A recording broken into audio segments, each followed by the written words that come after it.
This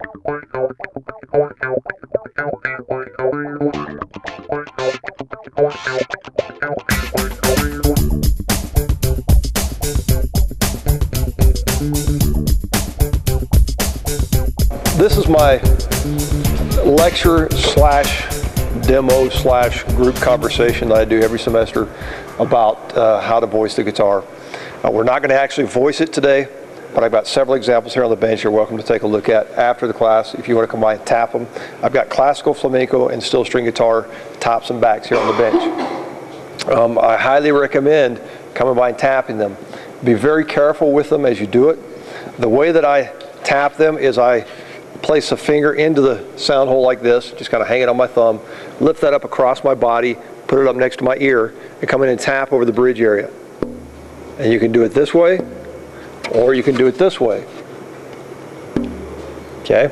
Some people actually grab the node up here and do it that way as well. But please be very careful with these. A couple of these tops are not mine. And I do plan on using some of these other tops on my guitars this semester, so please be very careful if you come by and tap these things. One of the good things about taking a class here in a group situation here at the college is that you can tap and hear 15, 20, even 30 tops or backs in one semester. And it took me years to train my ear to what I was looking for, and you guys can do that in just about one semester. So take advantage of this opportunity. Any questions before we get started? No? All right. The first question I want to ask, and if you've heard this demo before, some of you are repeat students, returning students, if you've heard this demo before, just kind of play along with me here. The first question is, what is the guitar? Okay. Some of you know the answer. Please refrain from answering. Let's let the new guys see if they can pick their brains and figure out, what is the guitar? Air pump. Oh my God. Cut. No, okay. It is an air pump. The guitar is made up of several different types of materials. Wood, plastic, veneers, metal, pearl, abalone. A lot of different components go in to make the guitar. But basically the guitar is an air pump.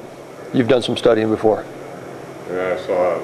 Oh, you keep... TV about this guy put a match there. Oh, okay. All right, so basically the guitar is an air pump. That's a nice parlor trick, by the way. We'll do that once we close up our boxes. Yeah.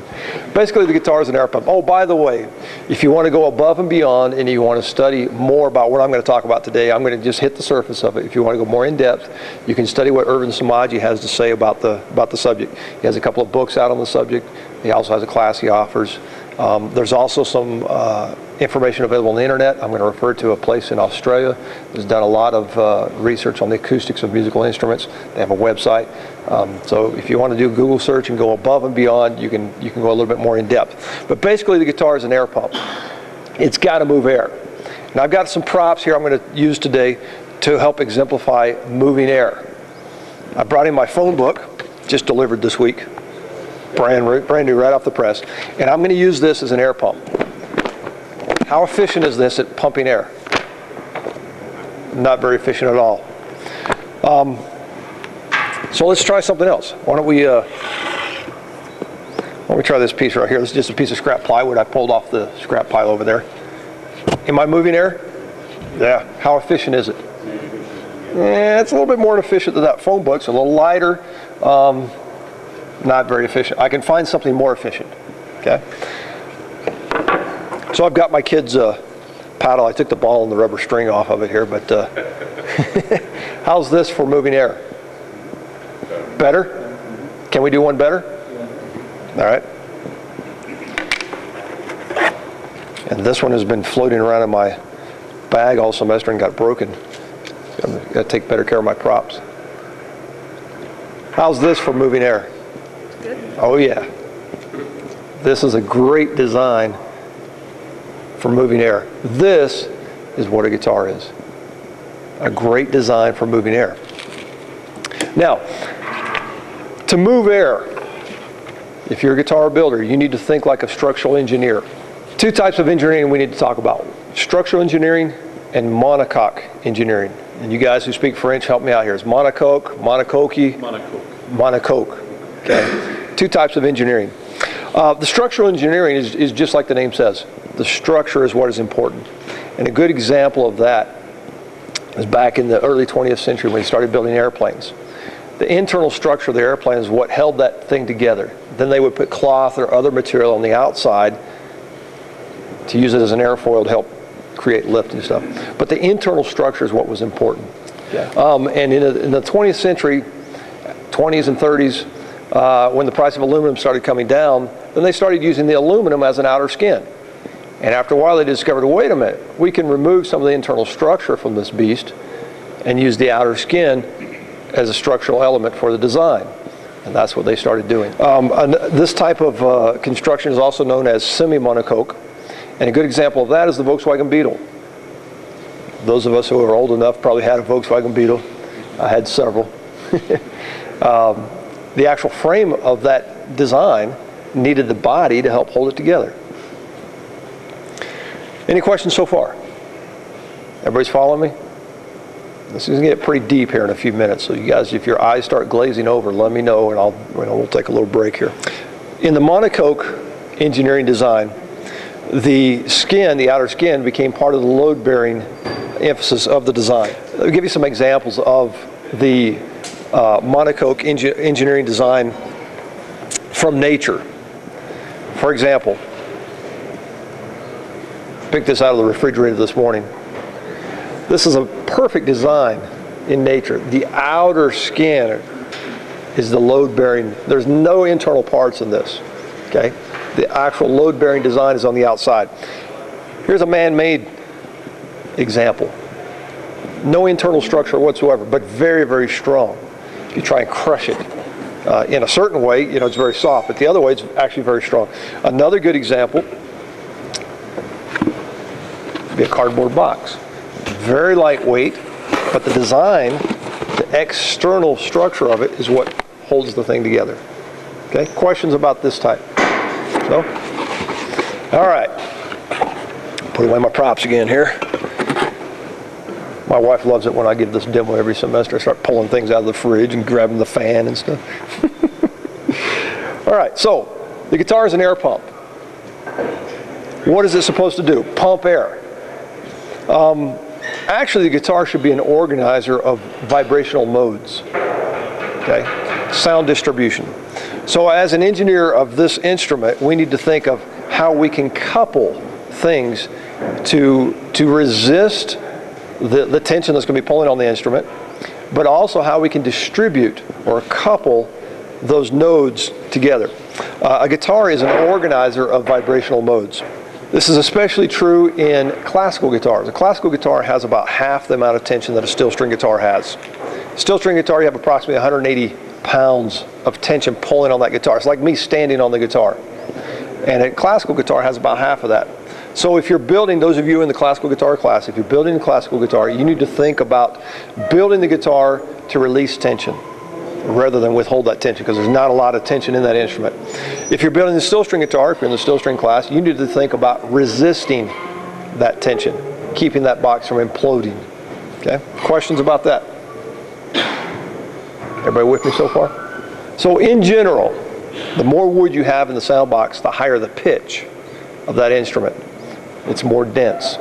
The less wood you have in that sound box, this is all very general, the less wood you have in that sound box, the lower the pitch, the higher the bass response. Okay? I'm trying to give you guys what I've learned in the past 15 years in a nutshell. In a few minutes here, we're going to get to work, but very briefly, my job as a teacher is to expose you to this stuff. So we've already talked about the amount of mass in the sound box or the lack of it, and this allows you to control certain elements of your sound. You also need to think about how this mass is connected or disconnected from itself. This allows you to consider, this allows you to not only control low-end and high-end response of your guitar, and depending on whether you've been in a classical or a steel string guitar, you want to be able to control that. It allows you to control other things like the tonal fullness of your instrument, the thinness, the projection of the instrument, loudness, quietness, dynamic range, overtone content, etc. All of this can be controlled by the types of materials that go into your instrument and the coupling of that of those materials. Questions? This is getting pretty deep. So when you're talking about density or the amount of wood, it's also the density of the woods we're choosing. Absolutely, yeah. The question was the density of the woods. Will they affect the sound? Basically, is what yes. And we'll talk about that here in a minute. And we call that impedance. Okay. The types of materials you choose, will they impede or will they enhance the sound of your instrument? There are certain types of materials that I would not use on a classical guitar or a steel string guitar, or vice versa, because they will impede the sound of that instrument. Okay. Certain species of woods. Now let's talk a little bit about voicing. All of you think that this is going to be a demo on voicing your guitar. Not really. Your guitar has been pre-voiced when you signed up for the class and bought the materials. Okay. I've put together a kit through LMI. I've chosen the materials for you. When you choose those materials, you're actually voicing your guitar. The body size of the model that you're going to build in the class also is going to determine the voice of that guitar. Now, within those parameters, within those species of woods and the densities and all those that we've chosen, and the model of the guitar, the size of the guitar you're going to be building, you have a small window of opportunity that you can control somewhat that voice of that guitar. But basically, your guitar's been pre-voiced before you even showed up. So we can all go home. We don't need to be here, right? All right, the best bracing systems are those that distribute the load evenly.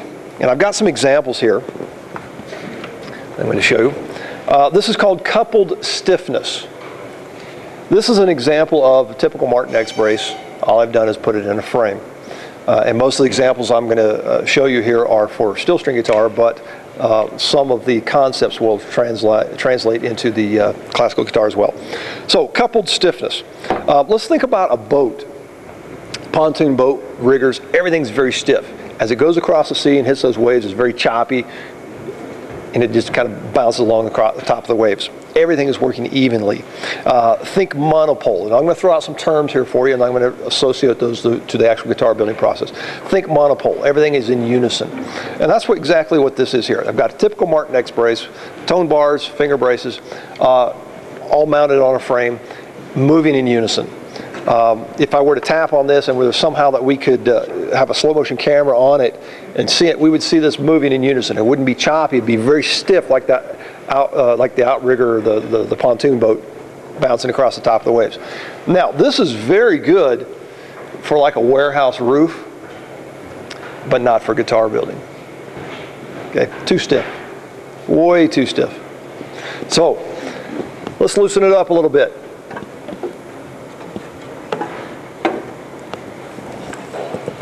Typical Martin X brace again. Typical Martin X brace again. It's upside down there. Finger braces, tone bars. What have I done to it? You've released it from the edge. Okay, so I've mounted it in the frame, but how did I mount it? It's decoupled. Okay, so we're talking about coupled stiffness. The amount of coupling or uncoupling, decoupling, I don't know what the word is, in the instrument will determine how this thing is going to move and react. So I've decoupled everything from the edge. That's one of the things we do in the steel string guitar building class. We're using a typical Martin X brace. And on the plans, you'll notice that everything goes through the perimeter, goes right out through the kerf and into the side. And I've talked about this in the class. The only thing that I'm going to put through the side is the X brace and the upper transverse brace. Everything else is decoupled, let's say, or does not go all the way through the edge. And the reason for that is I want it to be loose. Okay. Now, if I were to tap on this, it's working in unison, right? It's still stiff at the joints internally, but around the edge, it's loose. So it allows it to move and pump air. Okay? Questions about that? Yeah, go ahead.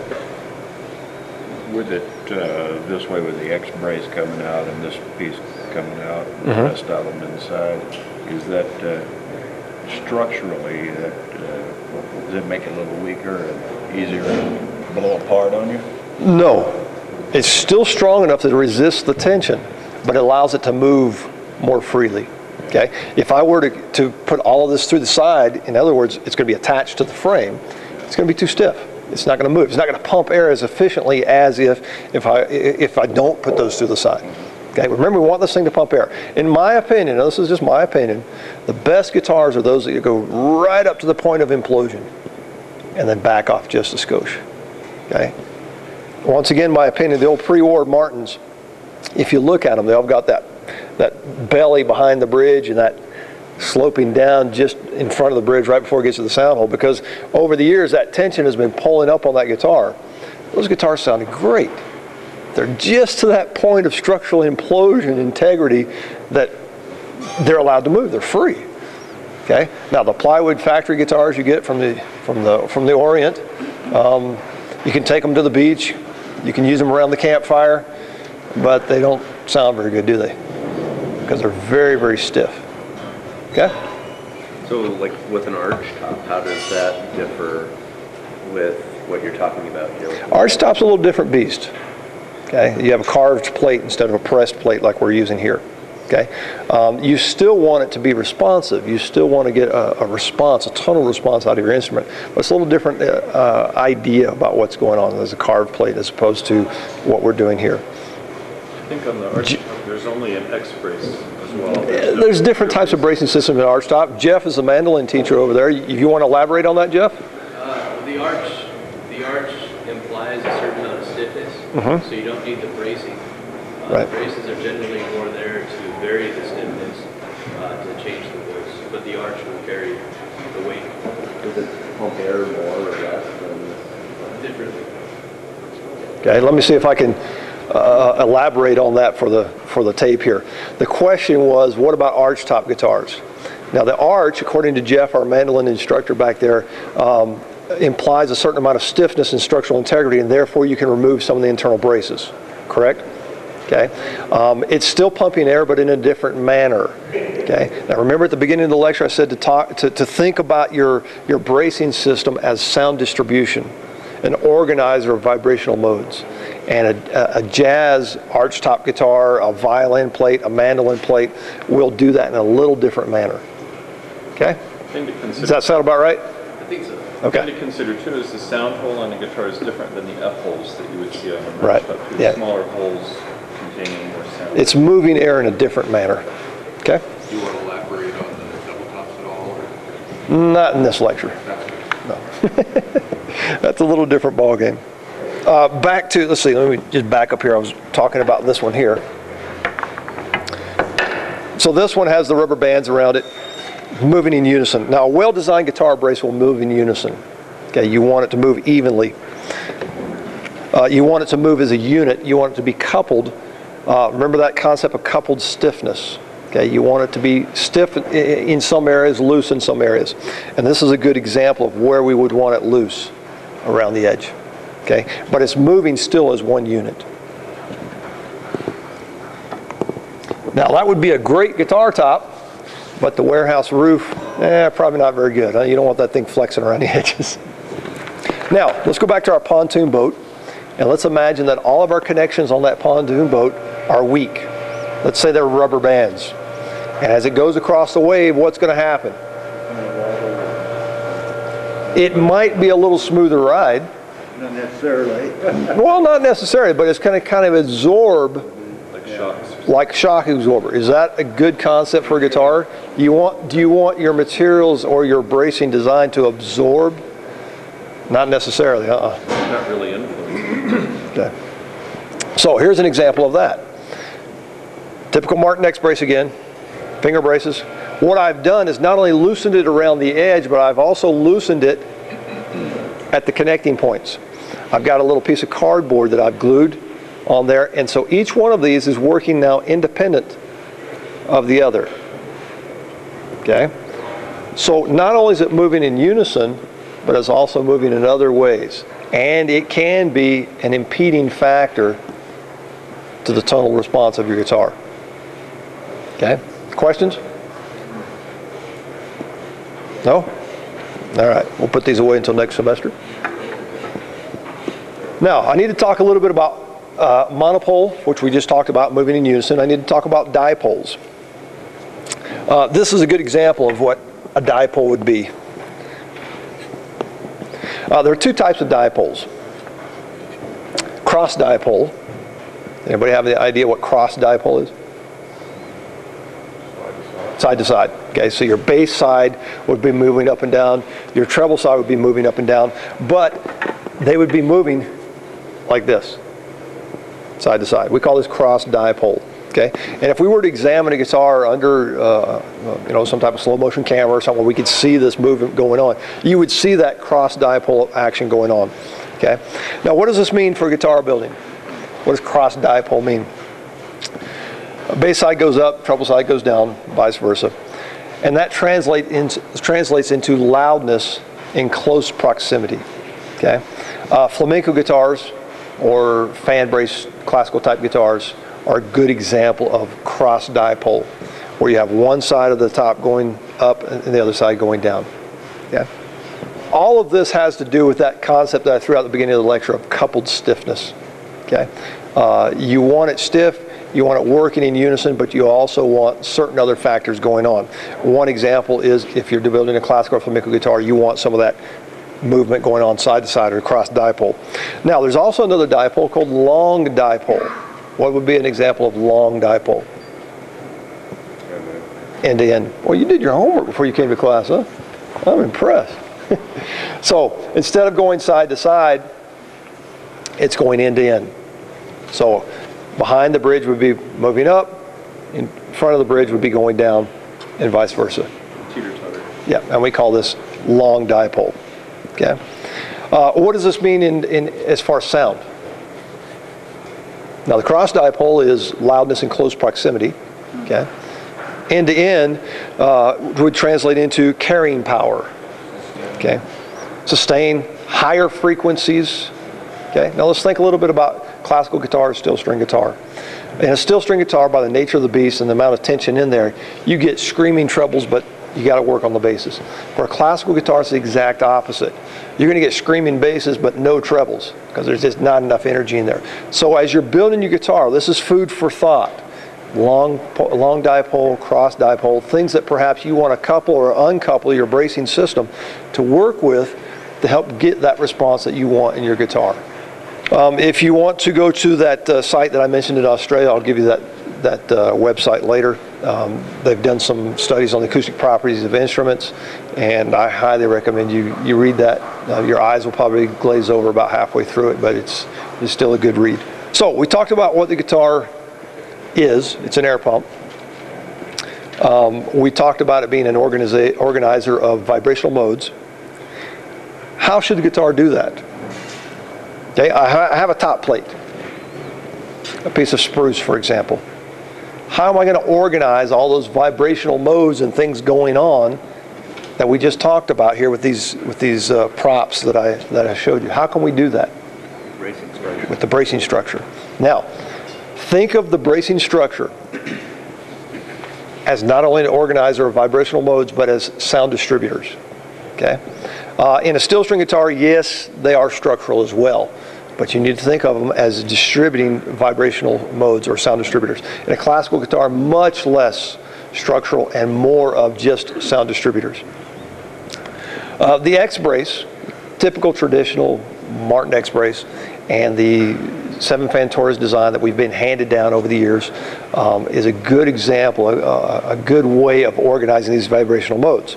The X and the fan brace represent different strategies for manipulating vibrational action through stiffness, thickness, size, orientation, the way you place it on the top plate, the height, the profile of it, where you scallop it, where you don't scallop it, the mass, the distribution, the length, the proximity, and connectiveness or unconnectiveness is how you're going to use this system to get the total response that you want.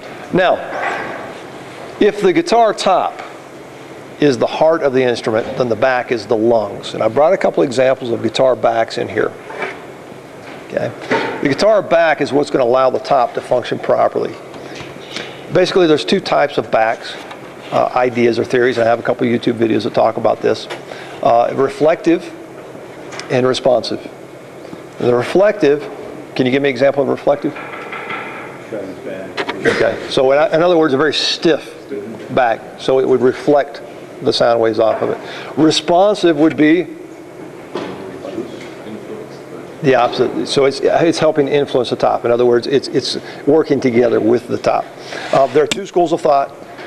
Both of them are valid. I'm kind of the school of thought of I like a little bit of a responsive, let's say a middle of the road. I don't like it stiff as a board. I also don't like it floppy. I like kind of a middle road. Robbie, Yes. is the reflective, it's not the thickness of the back, it's more the bracing structure? It can be thickness of the back, and we're going to talk about thickness and what that does to stiffness here in just a few minutes. I'm going to throw out some mathematical figures that are just going to make you glaze over here in just a few minutes. Okay? So we'll get a close-up when I do that, of you just dozing on. So back to the back. The back is the lung of the guitar. It allows the top to breathe, it allows the instrument to breathe. Okay? Is the overall sound of the guitar driven mostly by the top or also by the back? Oh, of course, if you don't have a back, the guitar doesn't work. Think about it. You have a top and you remove the back. Will it play? So yes, it is making the guitar work. It's structural, helps hold the rims together. It's also tonal, depending on what you do with the bracing there. Everything affects tone. Everything affects tone. Okay. All right, so let's talk about some figures in engineering. It's called the cube rule. And this is going to demonstrate stiffness or lack of stiffness. Okay, so I'm going to throw some figures out here on the board. All right, so I'm going to talk about the cube rule. And this is an example of how you can control stiffness when building your guitar. Now, stiffness is defined as the ratio of deflection to strain or load. And I'm going to use the cube rule to demonstrate that. Stiffness is a cube function of its height or depth or thickness and a linear function of its width. So that is a floor joist or a ceiling beam or a guitar brace, for example, which is 1 unit high and 1 unit wide, can be said to have a stiffness or a load-bearing capacity of 1 cubed. Now I just saw everybody's lights go out and that went right over everybody's head. So I'm going to put some numbers over here to help illustrate that. So let me kind of repeat that. So the cube rule, the stiffness is a cube function of its height or depth or thickness and a linear function of its width. So that is a floor joist or a ceiling beam or a guitar brace, for example, which is 1 unit high and 1 unit wide, can be said to have a stiffness or a load-bearing capacity of 1 cubed. Now I just saw everybody's lights go out and that went right over everybody's head. So I'm going to put some numbers over here to help illustrate that. Let's imagine a guitar top.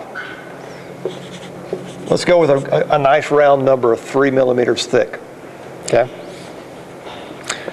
If we apply this to the cube rule, that would be 3 times 3 times 3, which would give us 27. Everybody with me? Okay? So this is what's called the index of stiffness of that top. Okay? 27. Now let's thin the top. Let's put it through the sander, hand plane it, however you want to do it, by 10%. Okay? So that gives us 2.7 millimeters. I've thinned it by 10%, which is not very much. 0.3 millimeters, that's nothing. That's an extra pass through the sander without even adjusting the depth on it. Okay? If we apply the cube rule to that, 2.7, 2.7, and 2.7. Quick, who's got a calculator? I went ahead and did these for you. What is it? No. So 2.7 in the cube rule is 19.68. So our index of stiffness for a 3 millimeter piece of spruce, or whatever you're working with, we've given it an index of stiffness of 27. We thinned it 10%. We took 0.3 millimeter off of it, and we lost quite a bit, okay, in our stiffness. So this is almost a 30% decrease in stiffness, okay? We haven't lost much mass, we haven't lost much thickness on it, but the stiffness ratio, holy cow, we lost 30% stiffness. Now, when we go through the sander over there, some of you guys have already done this, but when you go through the sander and we start to thickness that top, I'll give it the flop test. Another good example is when we did our sides, right before we bent them. We started putting them through the sander, and we got in a big line, we walked around the sander, I said, nope, you need to go through again. Nope, okay, this one's good. And they were about the same stiffness. And those of you that were not quite, I mean, you needed, well, it's still kind of stiff. One more little pass that didn't even adjust the depth of the sander was enough to make that wood relax. That's what's going on, is this cube rule. Okay? All right, now let's go the other way. Let's leave the top 10% thicker. For example, let's go 3.3 millimeters thick. Let's put that through the cube rule.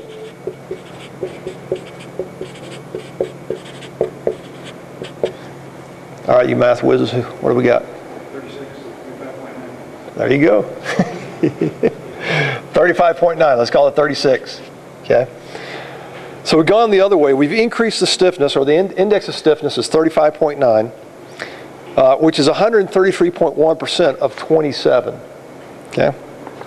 So as you can see, 30 seconds and 60/4, or even less, in guitar building terms, is a huge, huge difference, okay? Putting that top or that brace through the sander one more time or one more pass with the hand plane is going to influence the stiffness of that material drastically. Now, this is going to be absolutely nothing to you right now. I'm just familiarizing yourself with the concepts of what we need to build a guitar. You know, after a few guitars, this will start to make sense. But go ahead and start thinking about it as you start to brace your tops over the next week or two. Okay, any questions? So let's talk about a couple other things real quick before we get started, of other things that can enhance or impede the sound of your guitar. One of them is what we call the law of conservation of energy. String thickness or amplitude has a lot to do with the sound of your guitar. As strings get heavier and tighter, the energy which otherwise goes into the motion of excursion, in other words, the movement, is converted into motion of frequency. A good example is this: you get less side-to-side motion, but you get greater repetition. Okay. We talked earlier about the word impedance. To impede, the word implies to restrict. Okay. Let me give you a dictionary definition of the word impede. It's the rate of energy discharge or resistance to transfer energy. Sometimes the materials that you choose to work with can impede one another. It is a mismatch in the properties of the materials that expresses itself as a resistance to an efficient energy transfer to one material to the other. Okay. Fortunately, though, just to wrap up this demo so we can all get to work. Fortunately, though, what we have been given over the last 100 to 200 years in a good set of either acoustic guitar plans or classical guitar plans has already taken all of this into consideration. We don't need to reinvent the wheel. It's all been handed to us free of charge. All we need to do is expand upon that. And in my opinion, the X brace and the traditional Taurus 7-fan brace is food for thought for a complete lifetime for me. I mean, I don't think I could exhaust the possibilities of what's been given to me if I just work with what's been given to me for the rest of my life. I know today a lot of guys are doing composite materials and modern designs and things. I mean, that's fine. But if you were to just take this right here, you got enough to keep you busy for a long, long time. Okay? So fortunately, what we've been given pretty much works with all of these ideas and concepts that I've already given to you. There are many variables that influence the sound of your guitar. Kent Everett, a good friend of mine, refers to it as a moving target. Okay? And if you just start slapping things together, that target's just swinging away and you're trying to take a shot at it. What we're doing by me choosing the materials before you come to class and by following a set of plans that's already been given to you, you've slowed that moving target down considerably. So now when you take a shot at it, you got a better chance of hitting the bullseye. Okay? Something else that Kent Everett explains is anybody can build a guitar. And you can build a fairly decent guitar just by following that set of plans. But the difference between a good guitar and a great guitar is a study in subtleties. And all of these concepts that I've kind of thrown out to you today to start thinking about are subtleties. Small things, materials, even the glues that go in to put the thing together, how you couple that bracing system, how you make it stiff or not stiff. All of that will determine whether or not your guitar is a good guitar or a great guitar. Hopefully in this class we'll all have a bunch of great guitars. So take notes, like I explained at the beginning of the semester, because if you hit that home run, you want to be able to replicate what you did in that guitar. Any questions? If classicals tend to be more basic, what do you do with the What do you do with the bracing? Okay, I talked about classical guitars having a more of a bass response than a treble response, and the steel string guitar having the opposite. You have more of a treble response than a bass response. Okay, and the question was, what can you do? That's the million-dollar question that all builders over the ages have tried to answer that question. What can I do in a classical guitar to increase that higher pitch frequency? And what I'm going to tell you is, think about a drum head. I've already given this example in the class. Think about a drum head. You got a skin across the drum head. The tighter you tighten that drum head, what happens to the pitch? The more you loosen it, what happens to the pitch? Okay, so you need to start thinking in terms of tightness and looseness. Okay, so can you answer your own question now? Well, yeah, so you would make a thicker top, is that what you're saying? Thicker top? Stiffer top. Now, that's a good question. Perhaps you could go stiffer top and looser braces.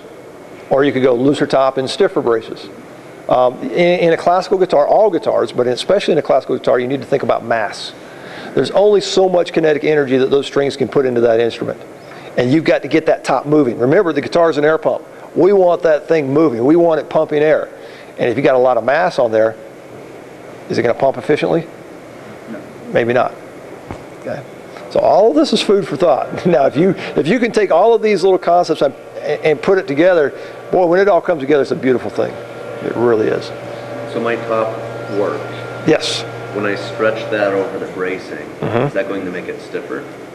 The question is, his top is a little warped.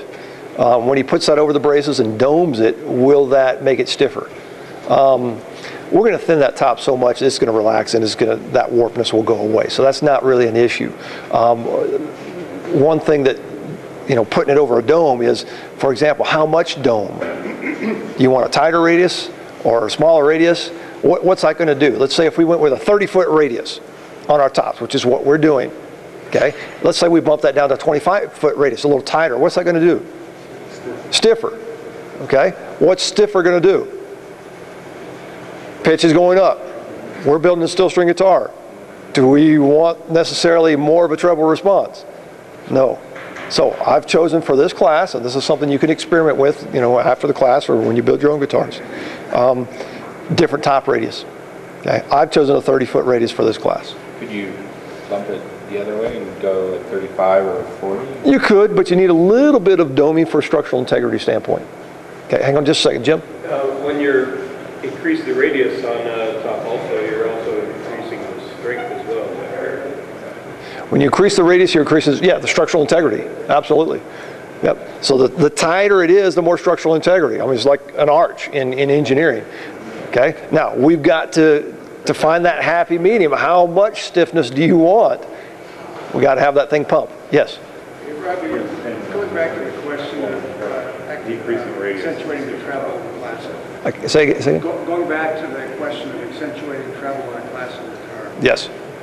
Since the braces all move independently, and not linked like the steel string guitar, can you tighten up one section of the top? The question is, on a classical guitar, can you tighten up a section of the top?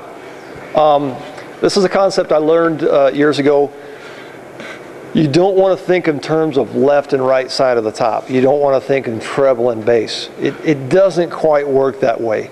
Anything I do to this guitar to make it more trebly, on the treble side, let's say, the whole guitar will become more trebly, or the whole guitar will become more bassy.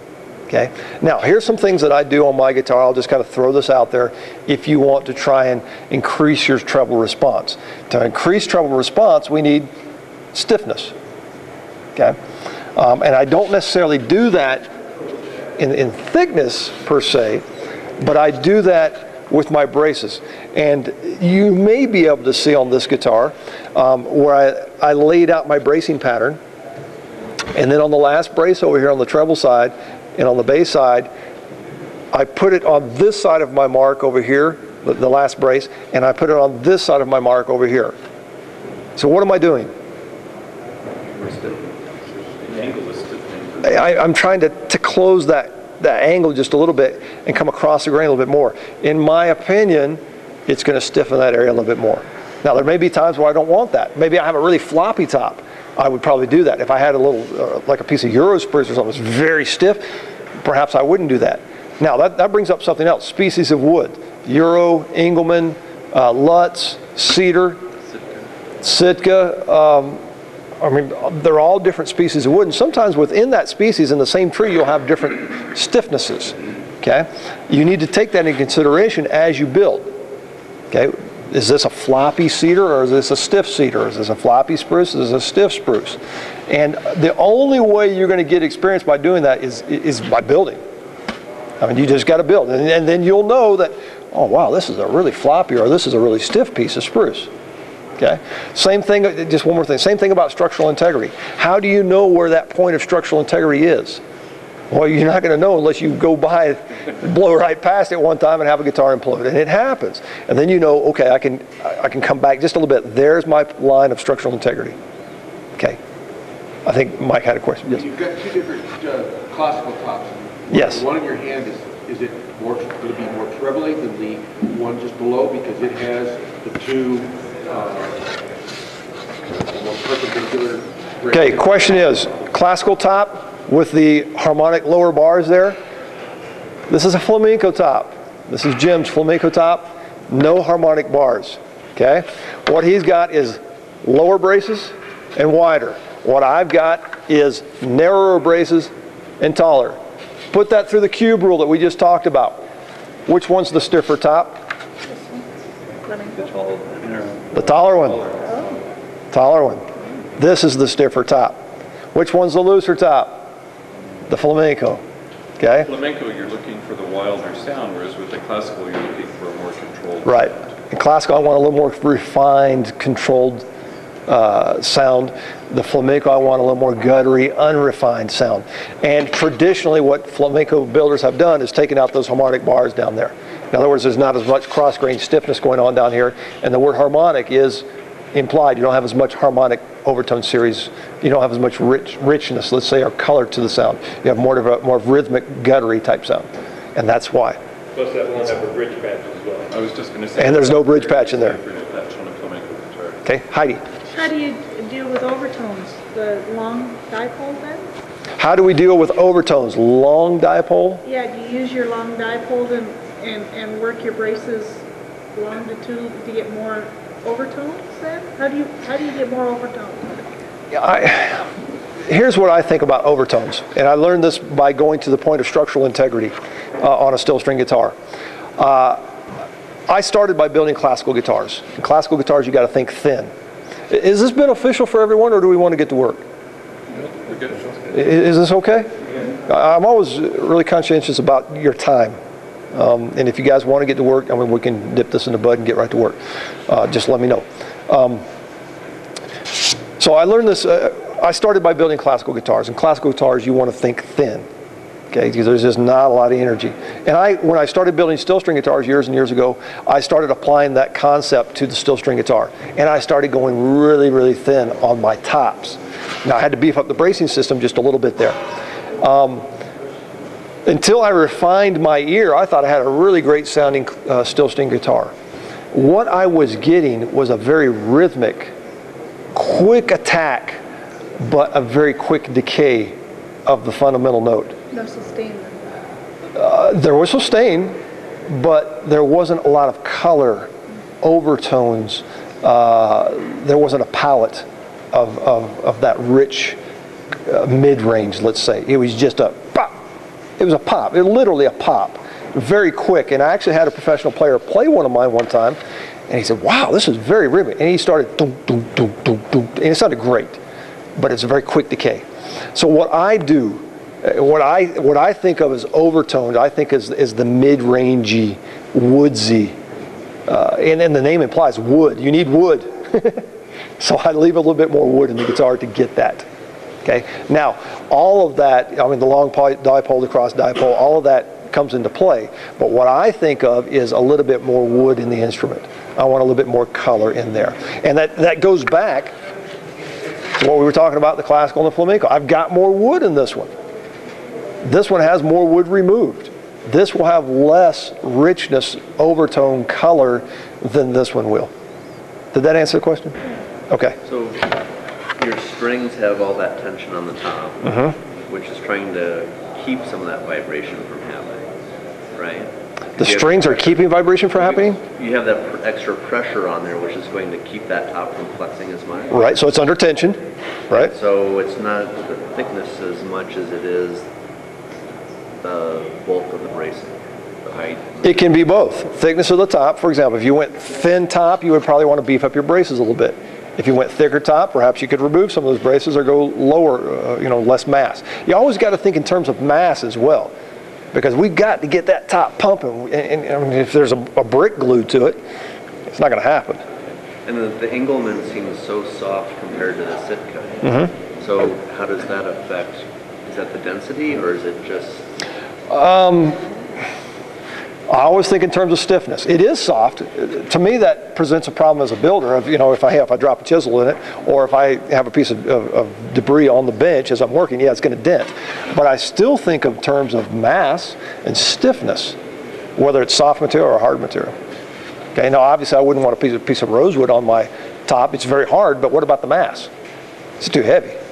Okay, Mike had a question. One thing we do too, when we pyramid those braces, we're actually removing mass, but we're not removing stiffness, right? Yep. You still maintain the height of that brace. So just pyramiding them is not just cosmetic, but it also removes that mass. You just like take a steel string and put a weight on there, 5-pound weight on the center of that. When you go to play it, it's not going to be responsive, right? That's the mass you're trying to remove. All that adds up. Like you're saying with the bridge patch, thinning that down, that takes away mass, keeping strength. Same thing with the bridge too, right? I mean. Okay, and I'm going to repeat the question for the mic here. What was the question? Kind of a statement of removing in the braces a way to remove the mass. Okay. By pyramiding them, it's not just. Okay, so we're talking about mass and stiffness, and one way to remove mass without really affecting much stiffness is to pyramid your braces. Okay, put that through the cube rule. Remember, we're talking about, in general, narrow and tall is stiff. Wide and flatter is loose. Okay, so if you have your brace and you want to lose some mass on it, if you just pyramid it, you've removed some mass, but not really affected the stiffness of it. Now, all of this is going to come over time. That's why I tell you guys, hey, tap those tops. Okay, listen to them. Start to get a mental library of what's going on. What's a loose top? What's a stiff top? What can I do to make this stiffer? What can I do to make this looser? Okay, and that just comes through experience. And then the other thing is, like Robbie's always said, is to write down your measurements and what you've done, because down the road, what you get when you initially play it is not going to be what you have down the road. And as you go down the road, have other musicians that are real musicians play your guitar and say, what do you think of this? Don't preempt them, but they will tell you how that guitar sounds to them, and they've got some key. But then you can go back and go, okay, this guitar he liked or didn't like, what did I do here that's different than the one that he or she didn't? Let me expand on that a little bit. Other than just taking notes and writing in on those measurements and those specs, it's very, very important. In fact, I talked about the sound hole. I cut out the sound hole. I saved that cutout. I write the name of the client, the model, the number of the guitar, the species of the wood, and specs. How thick was the top? What did I do with the bracings? All of that is written on there. That's a library for me. Now, Mike was talking about tapping the guitar, tapping the top, and you guys have that opportunity to tap everybody's tops here in the class.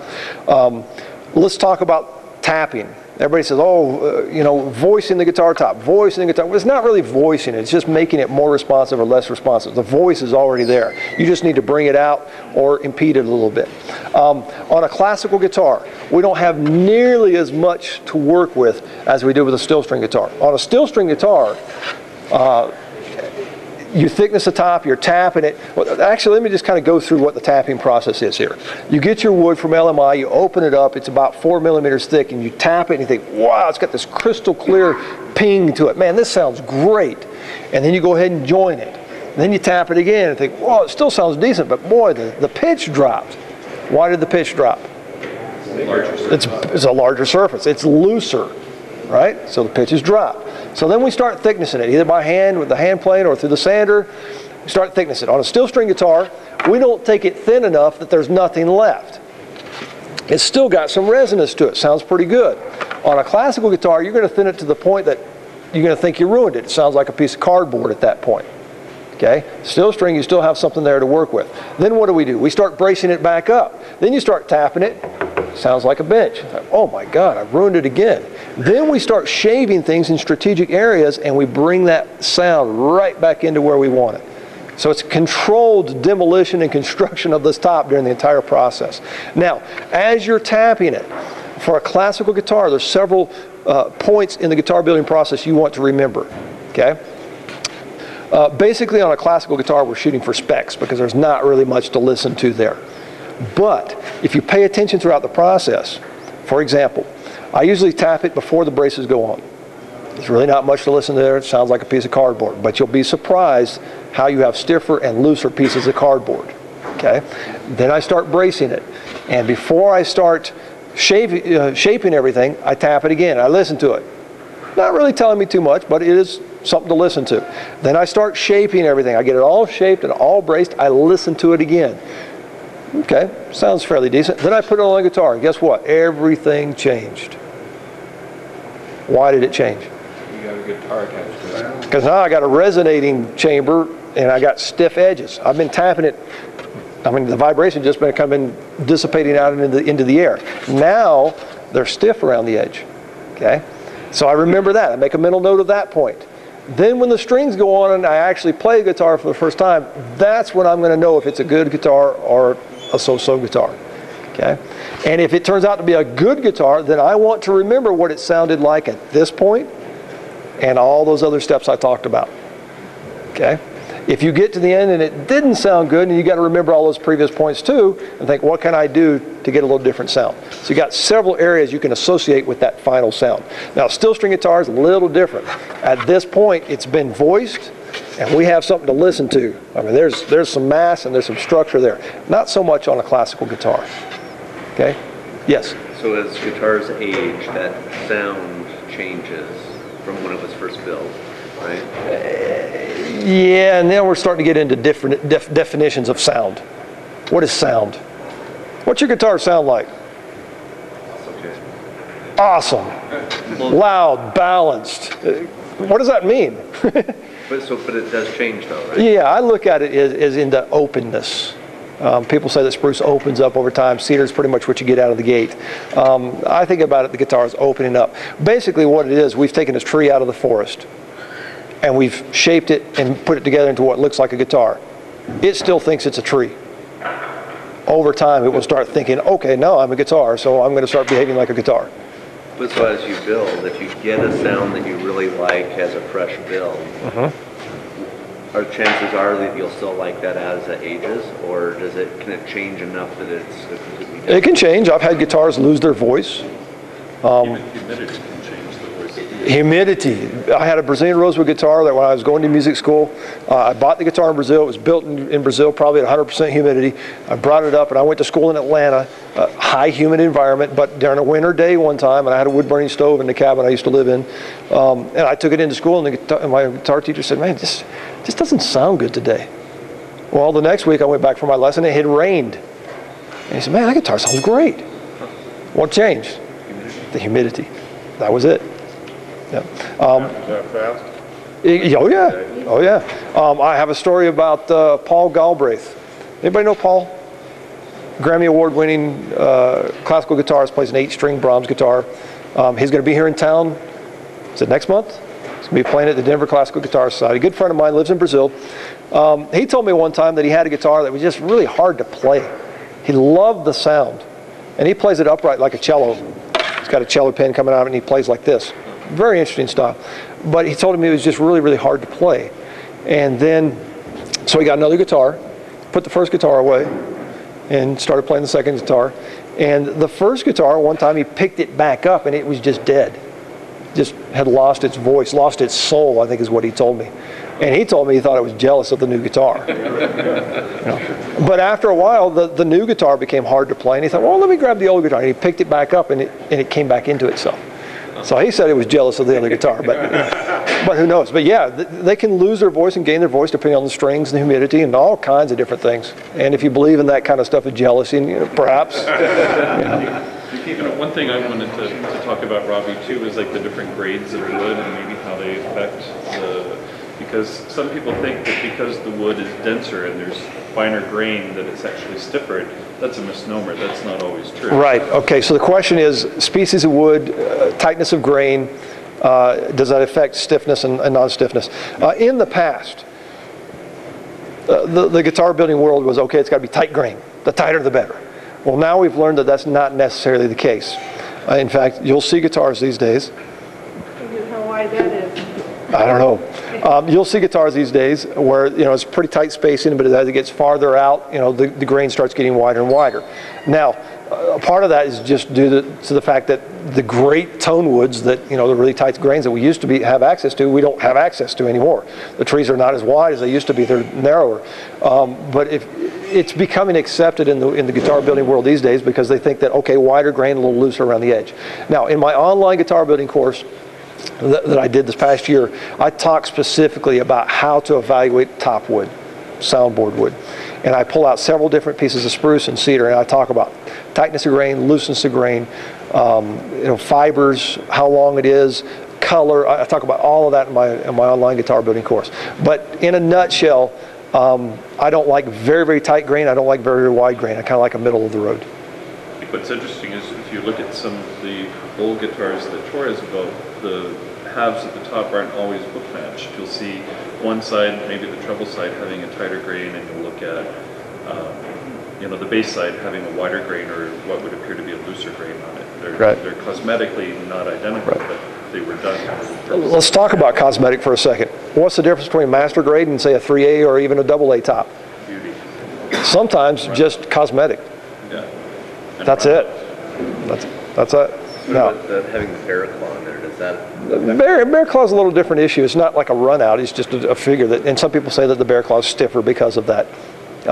What I don't like to see in a top is run out. And we've discussed run out, where fibers come to the surface in the middle of the top. I prefer a multi-piece top. If you can cut out run out and put multi-pieces together, it's better than having run out in your top. And the quality of the quarter, whether it's just absolutely. Yep. If it's extremely quarter or laying down a little bit. And I talk about that in the online course. It's probably about a 15 or 20-minute video that just talks about how to evaluate your soundboard. Yes? So, Robbie, we're voicing a top. We're taking it down bit by bit. We're down to the sanding layers between tapping. We go too far. Yes. Can we glue wood back onto the top? Okay, the question is, let's say you go too thin when you're doing your top. Can you glue wood back on? No, you can't glue wood back on. The only thing you can do is brace it differently. Sorry, I mean, can you add wood? I'm not saying color braces. back that you took off. When you say add wood, you mean to actual soundboard or through the bracing? I mean, basically adding some stiffness. Stiffness, that's the word I was looking for. Can you add stiffness to it? Because if you get it too thin, obviously it's very floppy. But then it comes back to that, what Heidi had the question about earlier about harmonics and the woodsy mid-range. Yeah, I've worked with very, very thin steel string tops before. You get telegraphing of braces through the top, which some people like or don't like. You get that quick initial attack, but a quick decay. You don't get a lot of color. Now, if that's what the sound you're shooting for, depending on the genre of music you're wanting to hit, fantastic. I've started here. I've gone all the way to this extreme. I've come back to this extreme. I don't like very, very thin now for steel string guitars. I'm not sure you understood what my question was. I'm not saying that the top got thinned down too much. I'm saying we took the top to a floppy steel string. Right. Glued up the braces. Carved down the braces. Right. Tap, tap, tap, tap. Go too far. Okay. I like where it is. Can we add wood mat? Right. I thought it was just when you were thicknessing. So the question is, we thickness the top, we put the braces on, we're tapping it, we're shaving, we're tapping it, we're shaving. Okay, it sounds good, but we blow past where it's actually peaked out and it started to decay a little bit in our tap tone response. What can we do? Can't you just replace the brace? Take it off? Sure, that would be one aspect, replace the brace. Here's something you can do, and I've heard of some builders doing this before. They'll actually voice the guitar without the bridge patch in there. And I say voice the guitar, that's kind of a misnomer. They shave the braces and they try and make it more responsive without the bridge patch in there. Okay, so they're tapping, they're shaving, they're tapping, they're shaving, they're getting better, better, better, and then it kind of peaks out. Glue the bridge patch in there, Some builders use that method to bring it back to, okay, I still have something to work with. Okay. Another way you can control that is with your bridge. Now the bridge is the unforgotten brace. You take all this time to thickness your top and very meticulously shave the braces and tap it and let's do it. And then you come and you glue a chunk of wood to the top of it. You just changed everything. Okay. So if I were to have a floppy top, it's very loose, I may go with a little denser or a little heavier bridge on it, and vice versa. Okay. Yes. So you talked about building to the point of imploding and then backing off. And then you also talked about these guitars from the 20s that are bulging. How long do you know if it's going to implode or not? What's that pressure? Until it happens. Until it happens. You found that out, didn't you? I think I've been along, it was a beautiful redwood top, and I thinned it too much, I think. And it played beautifully, it was responsive, it was awesome. It was a thicker redwood top. Some of you may see pictures of it on the forum, but it was awesome. Zip flex everywhere, high dollar guitar. Guy wanted to buy it for $4,000. I'm like, yeah, this is awesome. And then I went to India for 3 months, left it in my room, and the humidity wasn't taken care of as much as it should have been.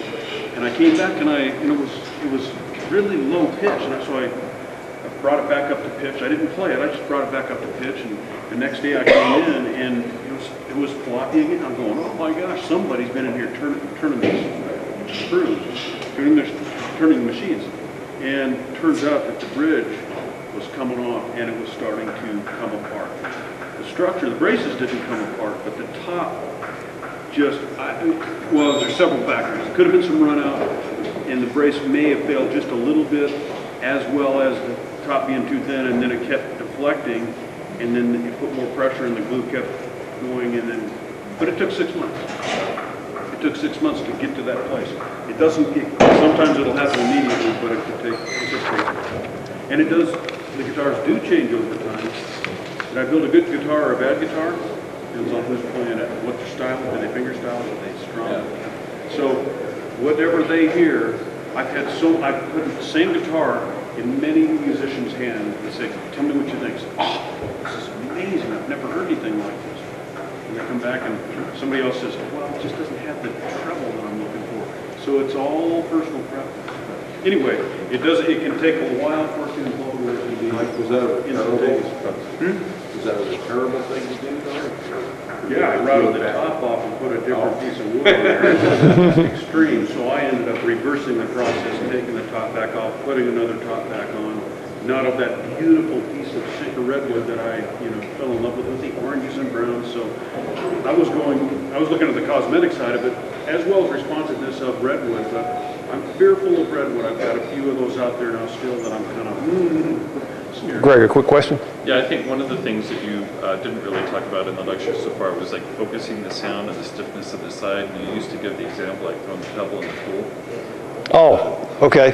And that's another aspect to it. We're talking about subtleties in guitar building. If you'll notice that my guitar sound hole, for example, is bound.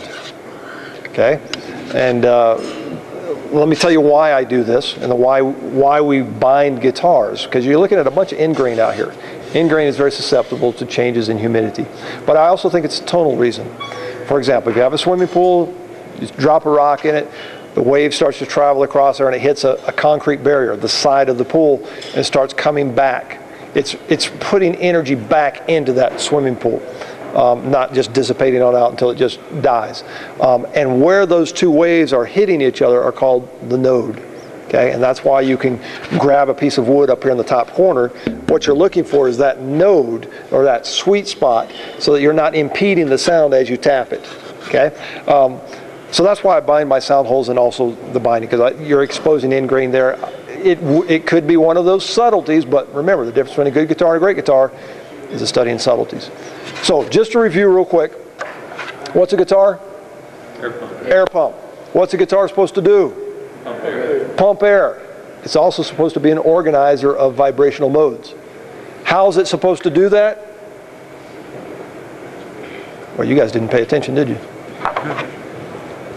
It's supposed to do that by gluing things to it in certain patterns, either traditional X-brace or Torres 7-fan brace or some type of other design you want to come up with. But basically, that's what a guitar is and what it's supposed to do. Any questions? Now, take the next 50 years to figure out how that happens. Yes?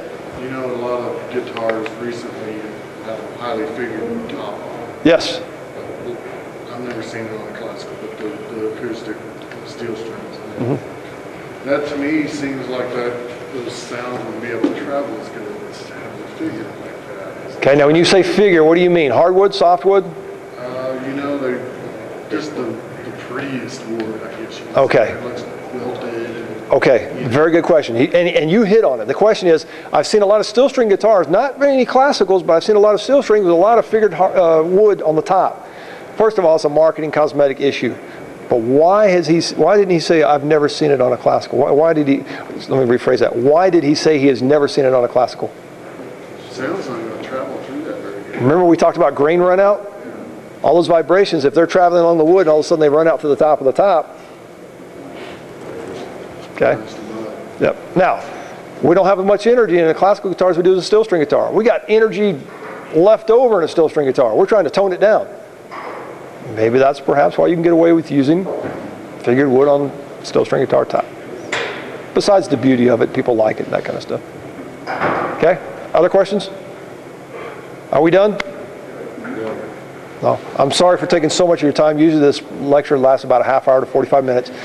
We went a little bit long today, so I'm sorry about that. But I think it's a valid experience. If you'd like to come by and tap the various tops here to get an idea before you go to work. Also, I heard that today is pizza day over on the other side of campus. And maybe I can go over there and find out a little more information about that, but it's supposed to be free pizza over there. So. You know what, you never talked about the papier-mâché guitar either. Yeah, what he's talking about, the papier-mâché guitar. People call it the papier-mâché guitar. Actually, it was plywood, or not plywood, but cardboard. And it was cardboard that Torres had to make himself. Today, we would probably be comparable to our poster board. And what Torres did to demonstrate that the top of the guitar is the most important, rather than sides and back and things like that, is that he made a guitar out of cardboard or papier-mâché and put a regular top on it. And the rumor is that the guitar sounded great, just as good as the other guitars. And that illustrates how important that top is. Now, my buddy in Brazil a few years ago also made a cardboard guitar. And I have videotape of me playing that guitar. I've inspected it, I've taken pictures of it, and sure enough, it sounded just as good, if not better, than his other guitars. Now, of course, there's some other bracing going on inside there. He had to use reverse kerfing on the cardboard. It's a thick poster board is what it was. On the inside of the guitar, he had to use reverse kerfing to give it some structural integrity. Side struts along there, and the back braces, rather than just four, he had some going this way to help, keep it from imploding. But that guitar sounded great. But that's just to illustrate how important the top of that guitar is. Now, there's some other things going on in there. Now, remember we talked about the top is the heart, the back is the lungs. There's some other things going on in there where backs and sides would come into play. But you can make a very decent sounding guitar with just a top and cardboard. And I've had that on my list of things to do for a few years now and just haven't gotten around to it. So, but eventually I'm going to make a cardboard guitar. Yeah. So will people take and hollow out this belly part more to get, so it's different? The question is, will people hollow out the belly, in other words, make graduated tops? Thinner in the middle, thicker on the edge. Okay, couple schools of thought. If you were to put some calipers on this guitar top right here, you would notice that it's thicker in the middle and thinner around the edge. I graduated the top. Why would I do that? Just because I have too much time on my hands? In other words, I'm trying to loosen the edge. When I glue it to the sound or to the rims, it's going to stiffen up the edge, but the idea is to work kind of like a speaker cone, loosen it up around the edges. Okay? Now, you can do that from the inside, you can do that from the outside.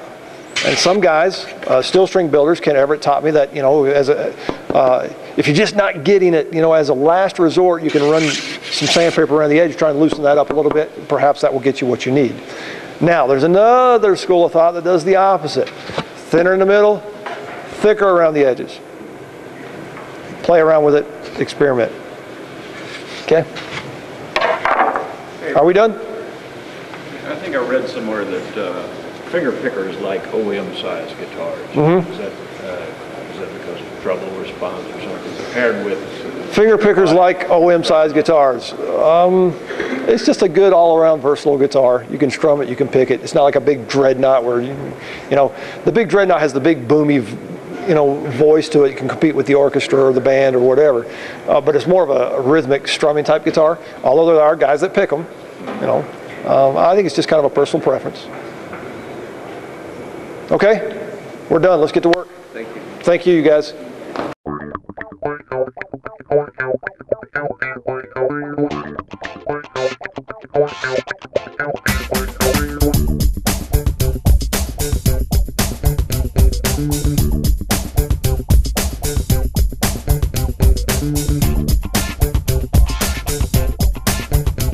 Thank you.